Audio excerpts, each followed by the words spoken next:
आज के इस वीडियो में मैं आपको छठा पाठ समझाऊंगी। छठा पाठ है कर चले हम फिदा। यह एक देशभक्ति गीत है। इसे कैफी आज़मी ने लिखा है। मैं इस गीत को 4 भागों में विभाजित कर कर आपको समझाऊंगी। आज के दिन हम पहला भाग समझेंगे।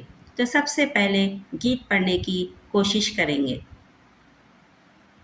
कर चले हम फिदा जानो तन साथियों, अब तुम्हारे हवाले वतन साथियों। सांस थमती गई, नब्ज जमती गई, फिर भी बढ़ते कदम को न रुकने दिया। कट गए सर हमारे तो कुछ गम नहीं, सर हिमालय का हमने न झुकने दिया।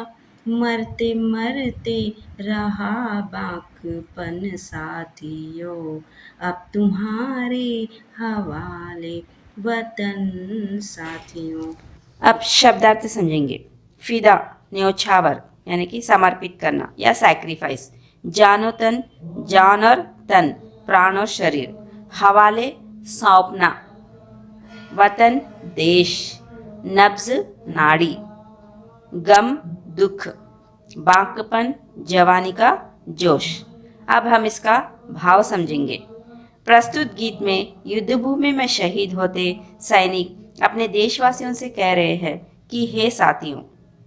तो यहाँ पर जो गीत दिया गया है उसमें यह कहा गया है कि युद्ध भूमि में शहीद होते सैनिक अपने देशवासियों से कहने लगे कि हे साथियों यानी कि हे दोस्तों, अब हम अपनी जान और अपना शरीर देश के लिए न्यौछावर करके इस संसार से जा रहे हैं।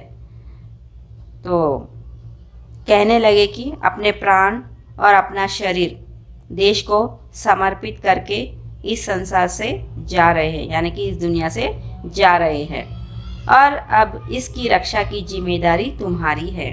तो आगे कहने लगे कि अब इस देश की रक्षा करने की जिम्मेदारी तुम्हारी है। अब हमारी सांसें थम रही है और नब्ज भी रुक रही है। तो हमारी जो सांस है वह थमने लगी है और नब्ज भी रुकने लगी है, परंतु हम अंत तक लड़ते रहे। तो ऐसा होते हुए भी हमारे वीर सैनिक अंत तक यानी आखिरी तक लड़ते रहे। हमने अपना सिर कटा दिया, परंतु भारत के गौरव हिमालय के सिर को नहीं झुकने दिया। तो हमने यानी यहाँ पर वीर सैनिक कहने लगे कि अपना सिर तो हमने कटा दिया, परंतु भारत का जो गौरव हिमालय है उसके सिर को हमने झुकने नहीं दिया है। मरते दम तक हमारा बाकपन अर्थात जोश कायम रहा। तो मरते दम तक हम अपने देश के गौरव के लिए अपना जोश कायम रखा यानी कि लड़ते रहे आखिरी दम तक। हम नहीं घबराए। तो ऐसी अवस्था में भी हम नहीं घबराए। अब यह देश तुम्हारे हवाले है। तो अब यह देश आपके हवाले है कहकर हमारे वीर सैनिकों ने इस तरह से अपने साथियों से कहा है। धन्यवाद।